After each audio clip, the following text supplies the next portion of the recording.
Nakainan ko na nga ang pinakamurang tindahan ng Penoy. Nasa halagang 25 pesos lang ay meron ka ng 3 piraso. Tapos lagyan mo pa ng kanilang masarap na suka at asin na may sili. At syempre hindi rin magpapahuli ang balot at Penoy na basa na paborito ng lahat. Kaya kung ganito ang cravings mo, halika na at food trip na tayo. Yan mga kaipips, nandito nga tayo ngayon sa kahabaan ng FTI Western Bicutan.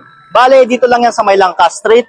Yun lang yung Pure Gold sa may FTI. Tapos dito naman sa gilid natin yung Jollibee ng Triumph. Tapos na-spotan natin dito mga kayo-pips yung murang bentahan ng Penoy. Bali 3 pieces dito, 25 pesos lang. So ngayon samahan nyo ako at alamin natin kung anong klase mga itlog ang binibenta ni Kuya dito. Boss, maganda gabi boss. Anong pangalan niyo po boss? Rosbel po. May Rosbel, anong klase mga itlog yung binibenta niyo dito? Sir, ito po sa manok na 3.25 gaber po kung tawagin sa lalaki. Tapos po ito, Pinoy basa, 70 ng isa. Tapos ito pong balot, 25. Anong oras kayo nag-open dito? Simulan po kami dito alas 4 ng hapon hanggang alas 12 po ng gabi. Yun, sige boss, pa-order po ako netong yung Penoy na basa po. Yan, yung 17 pesos. Tapos, 3 rin po netong Penoy na tuyo. Yan mga kayo-pips, nandito nga tayo ngayon sa may FTI Road, dito sa may Western Bicutan. Dito lang yung Triumph, tapos dito lang yung Pure Gold.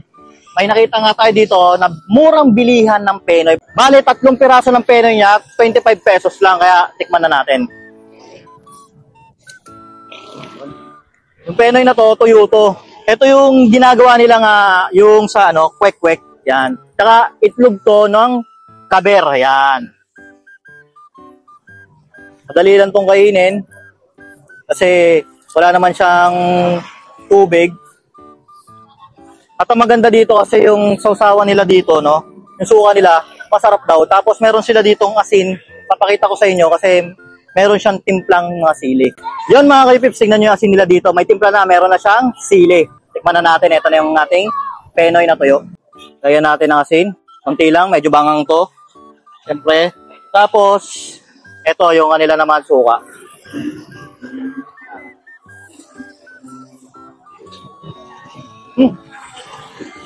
Nasarap ng suka nila.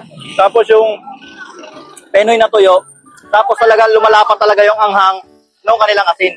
Sulit.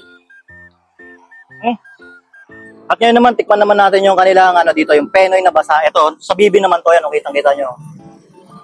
Musok-usok pa. Sarap. Ayan nakita nyo agad yung basa niya, nakuha natin. Ito, kahit di mo na ito lagyan ng, ng asin, malasa na siya. Lagyan na lang natin ng suka. Suka.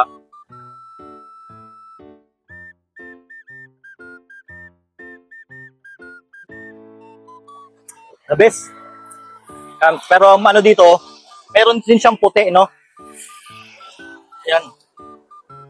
Medyo madumi ka nga lang pag kumain ka nito kasi tubig-tubig siya, no? Yan,